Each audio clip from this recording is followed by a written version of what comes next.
கடந்த 2 வருடங்களில் கட்டியெழுப்பப்பட்ட பொருளாதாரத்தை பலமான ஸ்திரத்தன்மைக்கு கொண்டு வருவதற்காகவே தான் ஜனாதிபதி தேர்தலில் போட்டியிடுவதாகவும், அதற்காக 5 வருட கால அவகாசத்தை மாத்திரமே கூறுவதாக ஜனாதிபதி ரணில் விக்ரமசிங்க தெரிவித்துள்ளார்.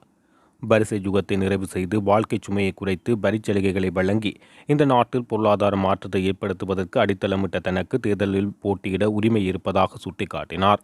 மக்கள் சிரமப்பட்ட போது ஓடிப்போனவர்களுக்கு செப்டம்பர் 21ஆம் தேதி மறக்காமல் அவர்களுக்குரிய இடத்தை வழங்க வேண்டுமென ஜனாதிபதி தெரிவித்தார். வவுனியா யங்ஸ்டார் விளையாட்டரங்கில் நேற்று காலை நடைபெற்ற இயலும் ஸ்ரீலங்கா வெற்றி பேரணியில் கலந்து கொண்டு உரையாற்றும் போது ஜனாதிபதி ரணில் விக்ரமசிங்க இதனை குறிப்பிட்டார். எதிர்வரும் ஜனாதிபதி தேர்தலில் ஜனாதிபதியின் வெற்றியை உறுதிப்படுத்தும் வகையில் ஏற்பாடு செய்யப்பட்ட இந்த மக்கள் பேரணியில் பெருந்திரளான மக்கள் கலந்து கொண்டனர். வரிகளை குறைத்து அரசு வருமானத்தை குறைக்கும் கோட்டபய ராஜபக்சவின் கொள்கையே சயித் மற்றும் அனுரவின் கொள்கைகளாகும். ஆனால் உற்பத்தியை அதிகரித்து அரசு வருமானத்தை அதிகரிப்பதே தமது கொள்கை என ஜனாதிபதி தெரிவித்துள்ளார்.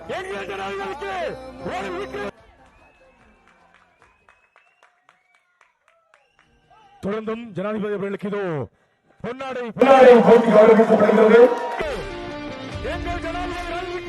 தன்னுடைய நன்றி உணர்வை வெளிப்படுத்துகின்ற அருமையான சந்தர்ப்பத்தை நாங்கள் பார்த்துக்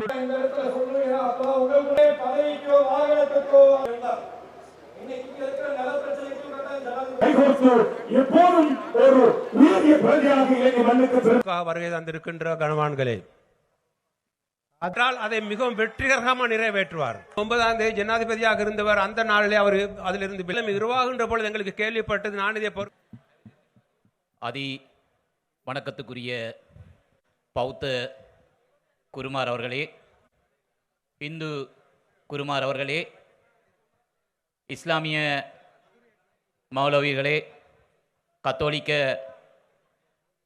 குருமாரே, அவர்களுக்கு வணக்கத்தை தெரிவித்துக் கொண்டு 9ஆம் மாதம் 21ஆம் தேதி நடக்கவிருக்கின்ற ஜனாதிபதி தேர்தலுக்கு இந்த நாடு யாரை தெரிவு செய்ய போகின்றதென்ற நிலப்பாட்டில் பல கட்சிகள் போட்டி போட்டுக் கொண்டிருக்கின்றன. அந்த வகையில்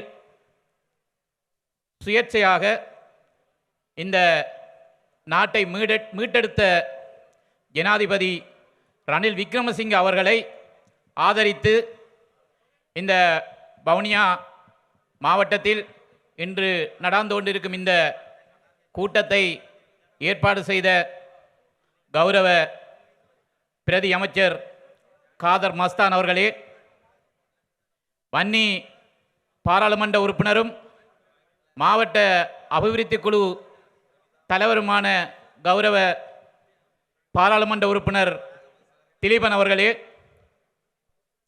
ஐக்கிய தேசிய கட்சியின் வன்னி பிராந்திய அமைப்பாளர் மதிப்புக்குரிய மயூரன் அவர்களே, அதேபோன்று இங்கு வருகை தந்திருக்கும் அனைத்து பிரமுகர்களுக்கும் வணக்கத்தை தெரிவித்துக் கொண்டு, உண்மையில் நாங்கள் இன்று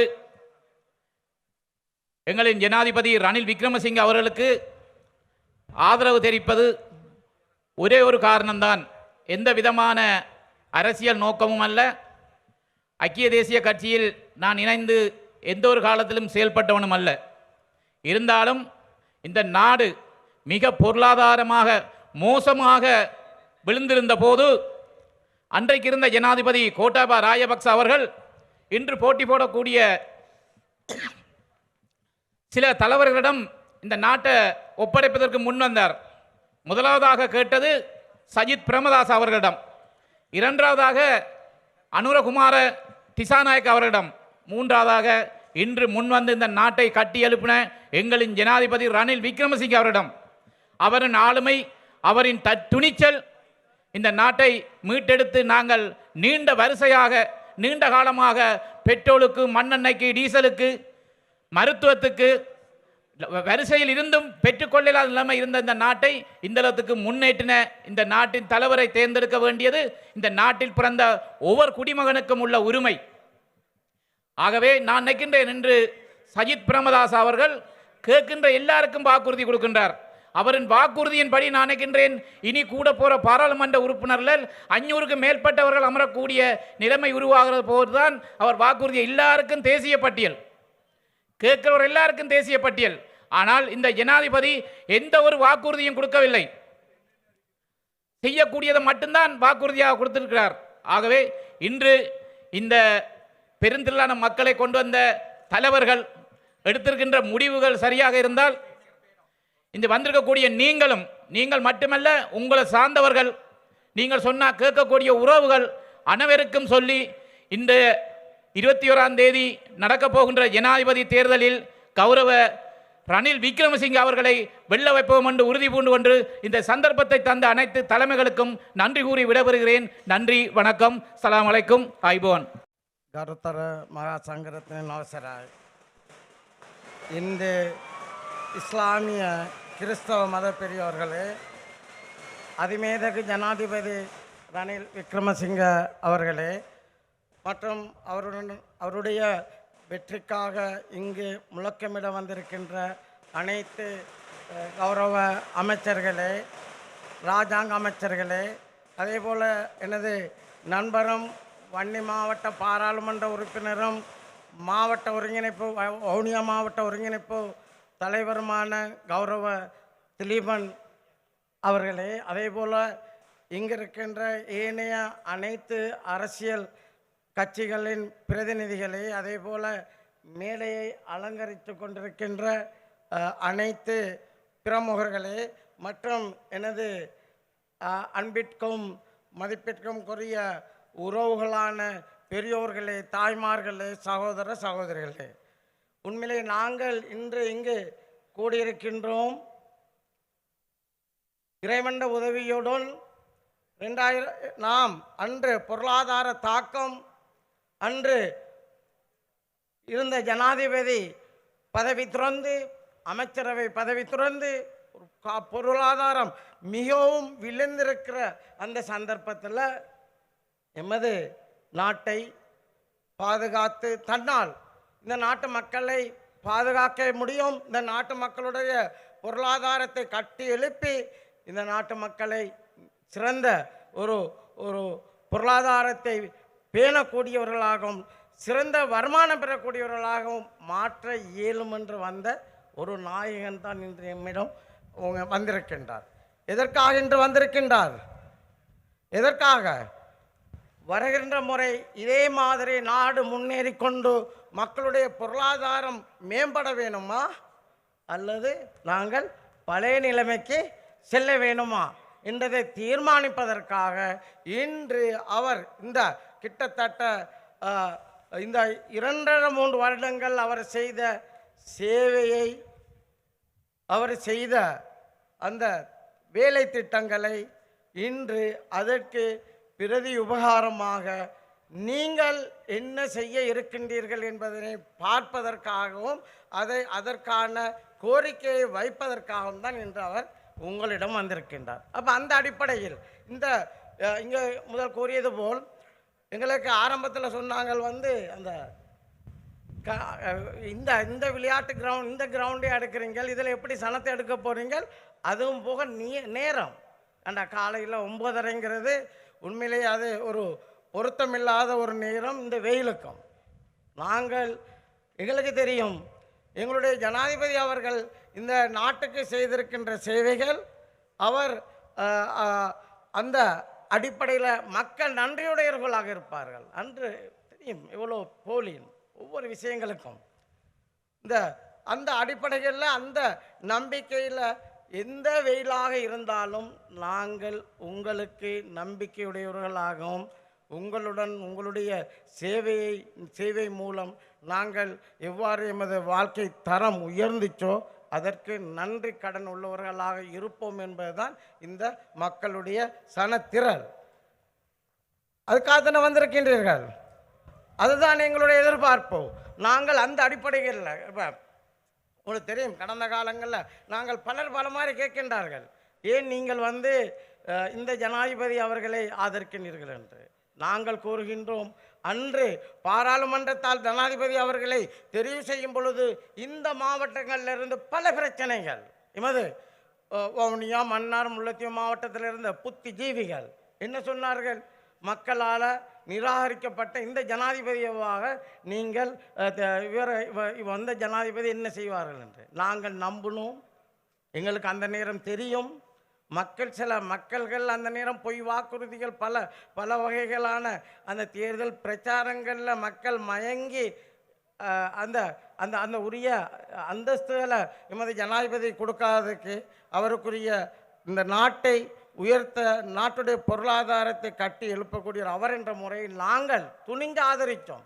ஆதரித்ததுக்கு பிறகு நான் ஜனாதிபதி உங்களுக்கு தான் போட்டேன், நான் உங்களுக்கு தான் போட்டேன், நான் உங்களுக்கு தான் போட்டுண்டு எல்லாரும் ஜனாதிபதிகிட்ட போனார்கள். ஏன்னா எங்களோட ஜனாதிபதி அவர்களும் எல்லாரையும் நம்பக்கூடியவர். எல்லாரையுமே எங்களோட ஜனாதிபதியில் இருக்கிற ஒரு பெரிய பிரச்சனையே அதுதான். நாங்கள் பல முறை சொன்னோம், அரசியல் அனாதாயக்கப்பட்டவங்கெல்லாம் இன்றைக்கி அவங்களுக்கும் இந்த பாவம் பார்த்து நிதிகளை வழங்கி இன்றைக்கு அவர்களை உயர்த்தி இன்றைக்கு இந்த ஜனாதிபதி சொல்கிறாங்க சிலர், இந்த ஜனாதிபதி அவர்கள் இந்த போட்டியில் இல்லையாம். இது மீடியா கான்ஃபரன்ஸ் வச்சு பொய்யான புழுகலான இந்த புள்ளி விவரங்கள், சரியான புள்ளி விவரங்கள் எமது ஜனாதிபதி அவர்கள் பாரிய ஒரு வெற்றியை பெறுவார்கள். அது அநேகமாக இங்கே இருக்கின்ற உங்களுக்கு தெரியும். எவ்வாறு என்னென்னலாம் சொன்னாலும் எமது ஜனாதிபதி அவர்கள் நான் சொல்கிற மாதிரி அவர்கள் ஏன் நாங்கள் குறிப்பாக உங்களுக்கு இன்னும் மேலும் மேலும் விளக்கப்படுத்துகிறேன், நாங்கள் குறிப்பாக ஏன் இந்த ஜனாதிபதி அவர்களுடன் அவரை மீண்டும் இந்த நிலைக்கு கொண்டு நாங்கள் அவரை வெற்றி பெற வைக்க, இந்த கேஸ் சிலிண்டர் சின்னத்துக்கு வாக்களித்து வெற்றி பெற வைக்க வேண்டும் என்றால் நாங்கள் உண்மையிலே அந்த போராட்ட காலங்களில் எரிவாயு வரிசை, எரிபொருள் வரிசை, மின்சார தட்டுப்பாடு, அத்தியாவசிய மருந்துகளுக்கு தட்டுப்பாடு, பாரிய கடன் சுமை, பொருளாதார வீழ்ச்சி, உரத்தட்டுப்பாடில் உரமே இல்லை, அவ்வாறு நிலைமைகள். அதே போல் அதுகளை எல்லாத்தையும் 2 வருடங்களில் சாதித்து காட்டியிருக்கின்றார். அதே போல் சர்வதேசமே ஏற்றுக்கொள்ளக்கூடிய இந்த உலகத்தில் இருக்கக்கூடிய ஒரு ராஜதந்திரி, அதே போல் ஒரு முதிர்ச்சி பெற்ற ஒரு அரசியல் தலைவர், அதே போல் அனைத்து மக்களுடைய முஸ்லீம், தமிழ், அதே போல் சிங்கள மக்களின் நம்பிக்கைக்குரிய தலைவர், மக்கள் வரிசையும் வழிகளையும் நன்கு உணர்ந்தவர், அதே போல் சரியான தருணத்தில் நாட்டுடைய ஜனநாயகத்தை பாதுகாப்பதற்கு முன்வந்து ஜனநாயகத்தை பாதுகாத்ததால தான் இன்றைக்கு இந்த தேர்தலுக்கு நாங்கள் இந்த கூட்டம், இந்த தேர்தலுக்கு ஒவ்வொருவரும் ஒவ்வொரு விதமாக கதைக்கின்றார்கள். ஒவ்வொருவரும் அதற்கு காரணம் இந்த ஜனநாயகத்தை பாதுகாத்தது தான். அதே போல் ஏனைய ஜனாதிபதிகளோடு நாங்கள் ஒப்படையில் எந்த சவாலையும் எந்த சந்தர்ப்பத்திலையும் எதிர்நோக்கி அதை முன்னோக்கி செல்லக்கூடிய ஒரு ஜனாதிபதி. அதே போல் அவர் சம்பிரதாய குறிப்பாக சொல்கிற அரசியலுக்கு அப்பால் யதார்த்த அரசியல்வாதி என்பதை நாங்கள் இங்கே கூறிக்கொள்ள விரும்புகிறோம். அதே போல் இதை எல்லாத்தையும் நாங்கள் கூறினாலும் ஜனாதிபதி அவர்களை மீண்டும் ஒரு முறை இந்த மாதம் 21ஆம் தேதி நாங்கள் ஜனாதிபதி ஆக்குவதற்கு அவருக்கு வாக்களிக்க வேண்டும். இதில் குறிப்பாக எமது மாவட்டங்களில் உள்ளது, குறிப்பாக வவுனியா, மன்னார், முல்லைத்தீவு மாவட்டங்களில் உள்ள எமது உறவுகள் எப்போவுமே வாக்களிக்கிற வீதம் குறைவு. இந்த முறை நாங்கள் அதை இல்லாமல் வாக்களிக்கிற வீதத்தை கூட்டணும். நீங்கள் செய்ய வேண்டியது உங்களுடைய அயலவர்கள், உங்களுடைய உறவுகள், உங்களுடைய நண்பர்கள், அதே போல் கிராமமாக சென்று உங்களுக்கு எங்கெங்கெல்லாம் உறவுகள் இருக்கின்றார்களோ, நண்பர்கள் இருக்கின்றார்களோ அவர்களுக்கு சொல்லணும், நாட்டு நன்மை, எதிர்கால சமூகத்தின் நன்மை, எதிர்கால பிள்ளைகளுடைய நன்மையை கருதி அதாவது கேஸ் சிலிண்டர் சின்னத்துக்கு வாக்களித்து எமது ஜனாதிபதி ரணில் விக்ரமசிங்க அவர்களை மீண்டும் ஜனாதிபதியாக்கி நாங்கள் ஆக்க வேண்டும் என்று நீங்கள் கூறுங்கள்.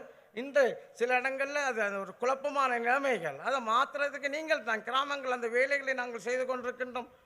இறைவன் உதவியோட முழுக்க உங்களை நம்பித்தான், உங்களுடைய ஆதரவு இங்கே இருக்கின்ற நீங்கள் தான் எங்களோட பலம். அந்த பலத்தை நம்பி தான் நாங்கள் ஜனாதிபதிக்கு சொல்கின்றோம், இன்ஷா அல்லாஹ் இந்த முறை நாங்கள் வன்னி மாவட்டத்தை கட்டாயம் ஜனாதிபதி அவர்களுக்கு வெற்றி பெற்று கொடுப்போம் என்பதை நாங்கள் சொல்கின்றோம். யாரை நம்பி? உங்களை நம்பி. நாங்கள் இந்த விதமாக அதே போல் பல பல விஷயங்கள் நாங்கள் ஜனாதிபதி அவர்கள் தொடர்ச்சியாக அவற்றை கேட்டுக்கிட்டு இருக்கின்றோம். கடந்த யுத்தத்துக்கு பிறகு சரியான திட்டமிட்ட அடிப்படைகளில் மீள்குடியேற்றம் புனர்வாழ்வு அளிக்கப்படவில்லை. அதே போல இங்கு கூறியது போல இந்த ஜனாதிபதி அவர்கள் வந்ததுக்கு பிறகுதான் பெருந்தொகையான வன இலாக்கா காணிகள் விடுவிக்கப்பட்டதோடு அந்த இன்னும் பல காணிகள் விடுவிக்கக்கூடிய ஏற்பாடுகளை செய்து கொண்டிருக்கின்றோம். இதற்கு முதல் நான் 2 ஜனாதிபதி அவர்களுடன் இருந்திருக்கின்றேன். ஆனால் தொடர்ச்சியாக பேசினதுக்கு எங்களுடைய மக்களுடைய பிரச்சனைகளுக்கு தீர்வு வரவில்லை. அதே போல் விவசாயத்துறையில் நவீன முறைகளில் சில ஏற்பாடுகளை செய்து நான் அதோடைய இராஜாங்க அமைச்சருங்கிற முறையில் எனக்கு தெரியும்.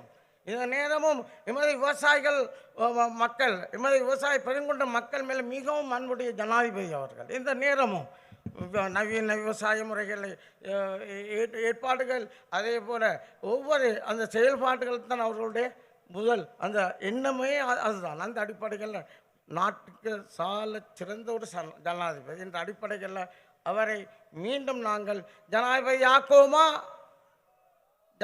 நாங்கள் ஜனாதிபதி அவர்களை ஆதரித்து அவர்களை ஆக்குவதற்குரிய ஏற்பாடுகளை நீங்கள் செய்ய வேண்டும். உங்களை நம்பிதான் நாங்கள் இன்று அவருக்கு பல வாக்குறுதிகளை கொடுக்கின்றோம். அதுபோல் கடைசியாக நான் சொல்ல விரும்புவது, நாங்கள் வீழ்ச்சியடைந்த நாட்டை மீட்டெடுத்த ரணில் விக்ரமசிங்கவின் வேலை திட்டத்தை மாற்றினால் முழு நாடும் வீழ்ச்சி அடையும் என்பதனை மட்டும் கடைசியாக நாங்கள் எல்லோரும் உணர வேண்டும் என்று உங்களிடம் அன்பாக கேட்டுக்கொண்டு எமது ஜனாதிபதி அவர்களை மீண்டும் ஜனாதிபதி ஆக்குவோம். ரணில் விக்ரமசிங்க அவர்களுடைய கேஸ் சிலிண்டர் சின்னத்துக்கு அனைவரும் வாக்களிக்க வேண்டும். வாக்களிப்பீங்களா இல்லையா? வாக்களிக்க வேண்டும் என்று கேட்டுக்கொள்வதோடு அதே போல் சாமானிய මෙතන අපිට මෙච්චර වෙලාවකින් මෙතන අනිත් ඇමතිලා ඇමතිතුමාලා කියපු විදියට අපිට ඉතින් අපේ ගාවේ විලි ඉන්න අපේ ගරු ජනාධිපති රනිල් වික්‍රමසිංහ ඇමතිතුමා එයාව මේ සැරත් ඔයගොල්ලෝට දන්නවා කොච්චර පොලිමක හිටියද කොච්චර දුක් විඳාද කොච්චර අමාරු වුණාද කියලා ඔයගොල්ලෝට දන්නවා. ඒ වගේ තත්ත්වයට අපි ආපහු එන්නේ නැතුව රට බේරෙන්න නායකයා පෙන්නලා තියෙනවා. අවුරුදු 2.5-3කින් විතර මේමයි රට ගෙනියන්න ඕනේ මේමයි පාලන කරන්න ඕනේ කියලා රට පෙන්නලා අපේ නායක ගරු ජනාධිපති රනිල් වික්‍රමසිංහ මහත්මයාව දිනවන්න එයාගේ සිලින්ඩර් වලට ඡන්ද දාලා එයාව ලොකු ඡන්ද ප්‍රමාණයෙන් වලින් අපි දිනවන්න ඕනේ කියලා එල්ලෙන් කරලා මගේ කතාව අවසන් කරනවා. Thank you. இவ்வளோ நேரம் இல்லாத உற்சாகம் எப்படி திடீர்னு வந்துருச்சு எல்லாருக்கும்?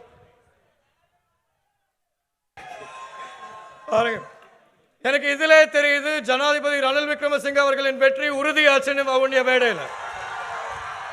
அதே நேரத்தில் நான் மக்கள் எல்லார்கிட்டையும் சொல்ல ஒரே ஒரு விஷயம் என்னன்னா, மலையக மக்கள் சம்பந்தமாக நான் இந்த இடத்துல சொல்லணும். ஏன்னா அப்போதான் உங்களுக்கும் நம்பிக்கை கட்டாயம் வரும். நாங்கள் வெறுமனே பதவிக்கோ வாகனத்துக்கோ ஆசைப்பட்டு நாங்கள் ஜனாதிபதி ரணில் விக்ரமசிங்க அவர்களுக்கு எங்களோட ஆதரவு நாங்கள் கொடுக்கல. ஜனாதிபதி ரணில் விக்ரமசிங்க அவர்களுக்கு மலையக மக்களோட ஆதரவு வேணுங்கிறப்ப எங்கள்கிட்ட பேசி எங்கள்கிட்ட சொன்னார், நான் நிரந்தர தீர்வு கொடுக்குற விரும்புகிறேன்.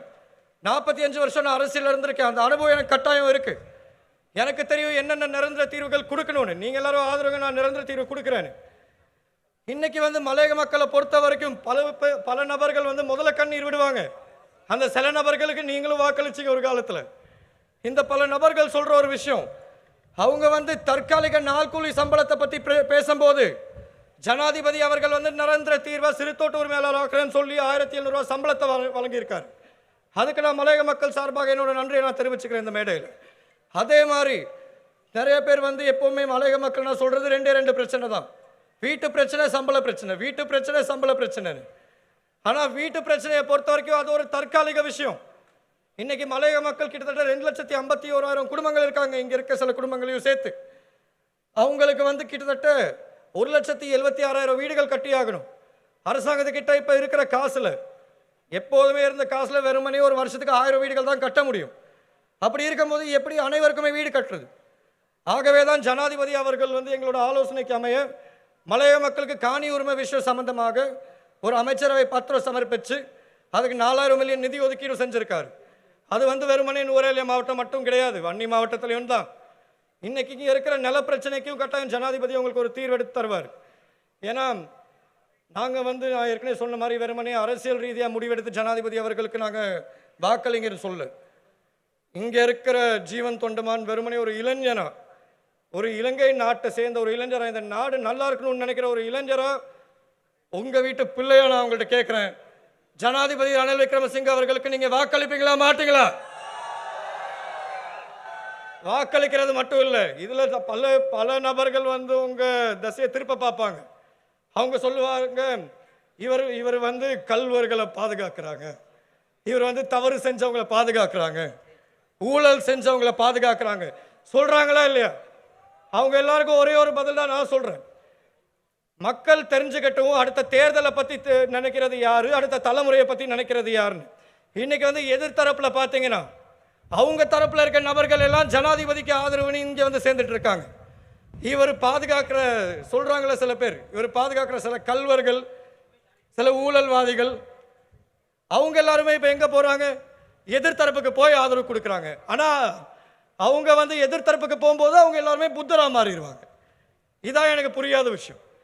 ஆகவே மக்கள் நீங்கள் சிந்திச்சு சுதாரணமாக இருங்க.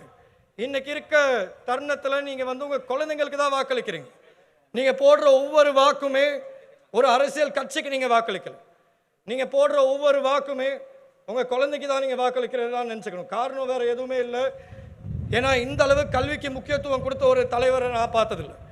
கட்டாயம் எனக்கு நம்பிக்கை இருக்குது, அடுத்த 5 வருஷத்தில் இலங்கை ஒரு பெரிய மாற்றத்தை அடையும். அந்த மாற்றத்துக்கு நீங்கள் எல்லாருமே பங்களிப்பீங்கன்னு நான் எதிர்பார்க்குறேன். ஆகவே என்னை வருகை தந்த அனைவருக்கும் நான் இங்கே என்னோட நன்றியை தெரிவிச்சுக்கிறேன். அதே மாதிரி எனக்கு இந்த மேடையில் அழைப்புதல் கொடுத்து பேசக்கூடிய வாய்ப்பு கொடுத்த பேச வாய்ப்பு கொடுத்த அமைப்பாளர்களுக்கும் நான் என்னோட நன்றியை தெரிவிச்சுக்கிறேன். இறுதியாக நான் ஒரே ஒரு விஷயம் தான் சொல்ல விரும்புகிறேன். மீண்டும் ரணில், வேண்டும் ரணில், என்றும் நாங்கள் உங்களுடன். நன்றி, வணக்கம்.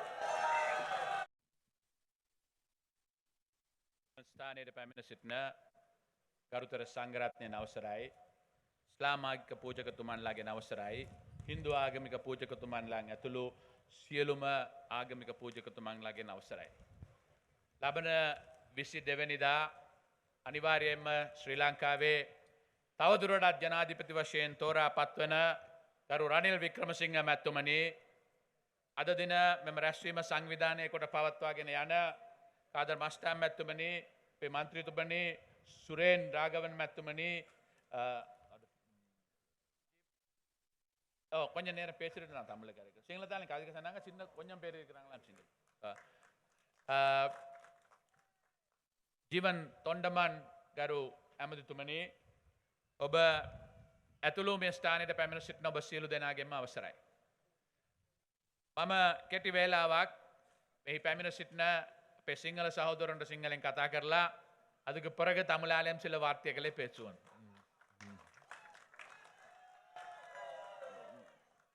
අපි රනිල් වික්‍රමසිංහ මැතිතුමාට උදව් කරන්නට කල්පනා කරනකොට අපිට හේතු රාශියක් තිබුණා.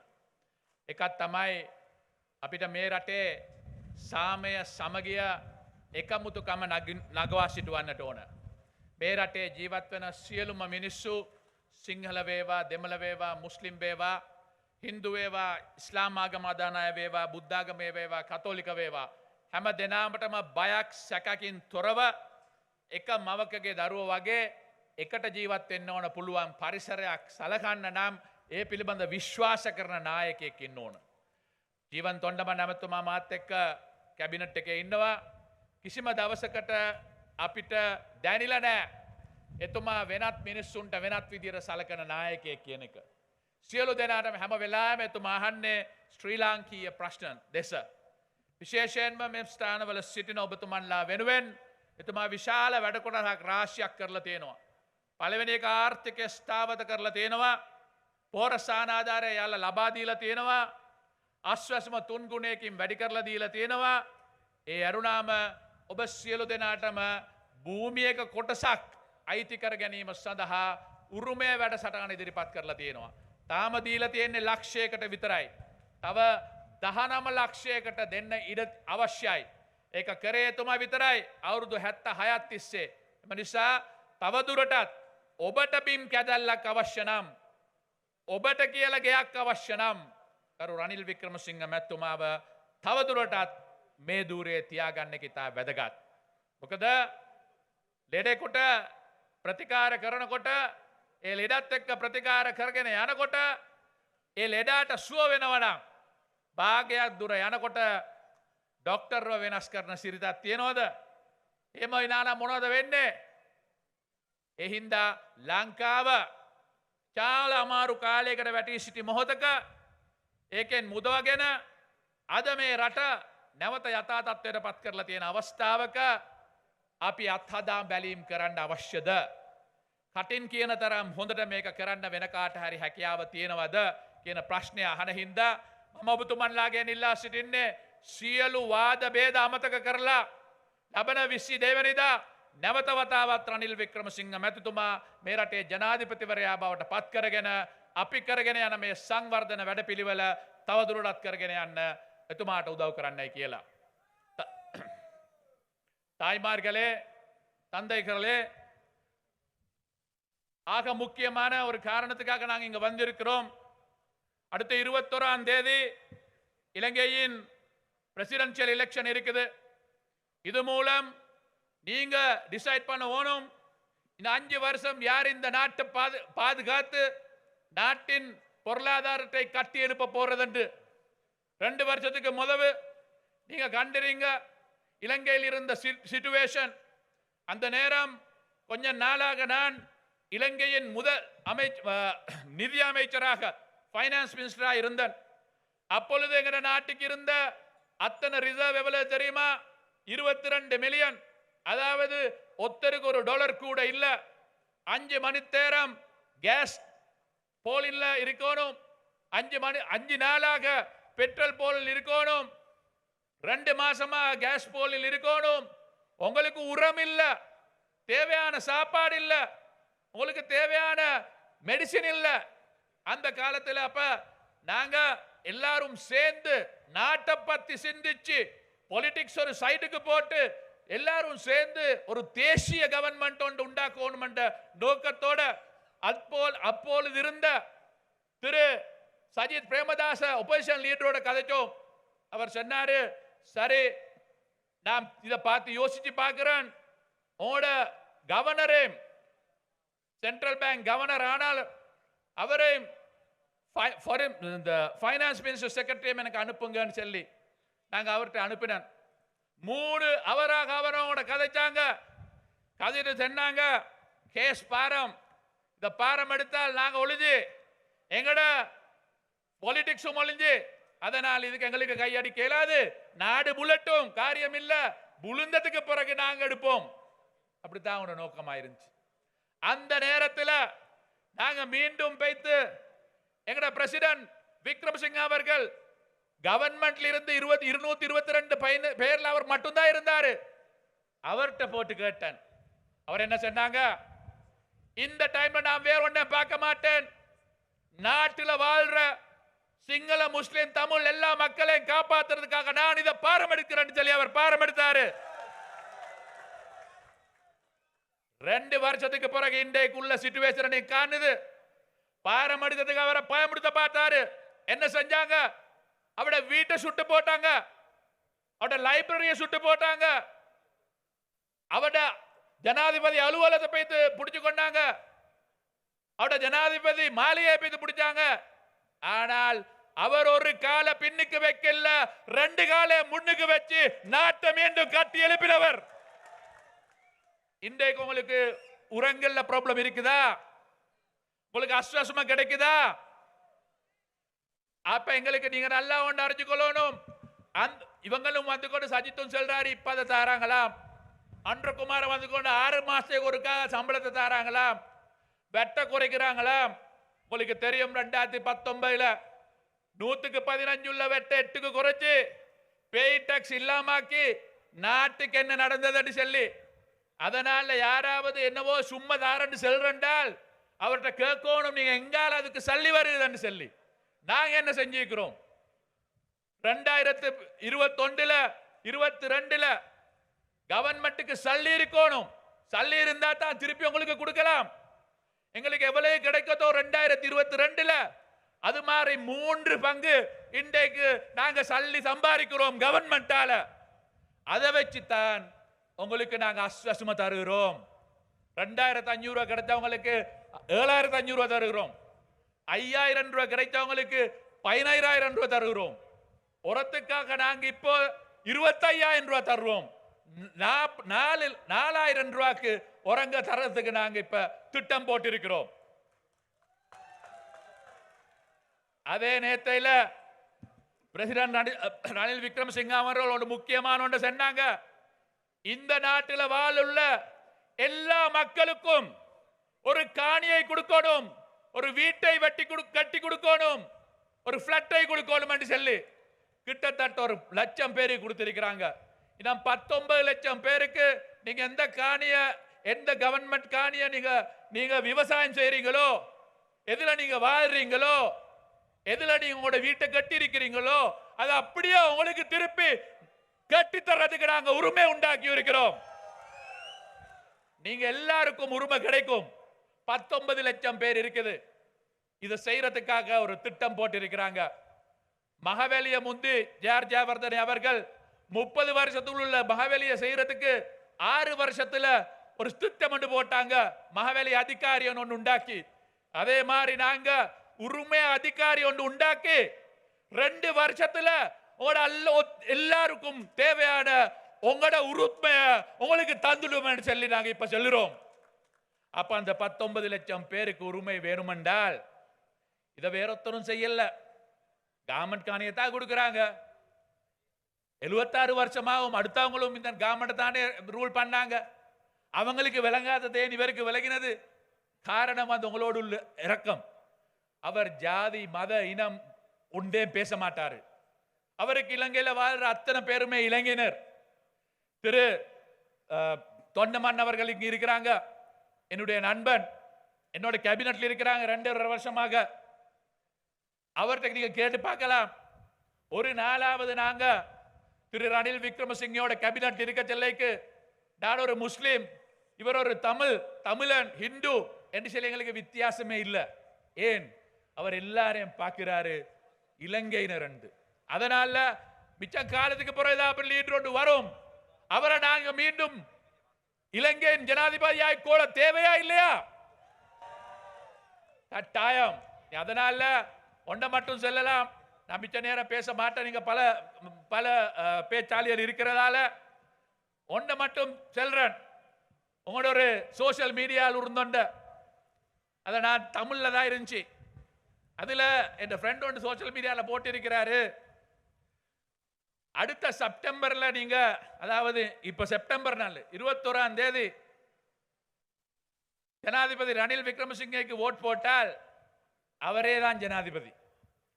வேற யாருக்கும் ஓட் போட்டால் மீண்டும் அடுத்த டிசம்பர் செல்லைக்கு மீண்டும் ரணில் விக்ரமசிங்கே தான் ஜனாதிபதி. என்னத்துக்கு இந்த வம்பு? வேற யாருக்கோ போட்டு நாட்டை உடைச்சி விழுந்து வராலும் அவர் பாரம்பரிய தேவையா? அதனால இந்த டைம்ல என்ன செய்யணும்?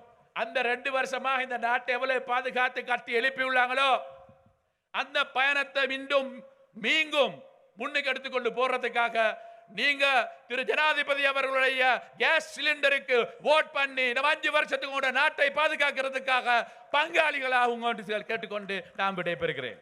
பொறுப்பேற்க மாட்டோம், எங்களால் இது பொறுப்பேற்க முடியாது என்று சொல்வதாக.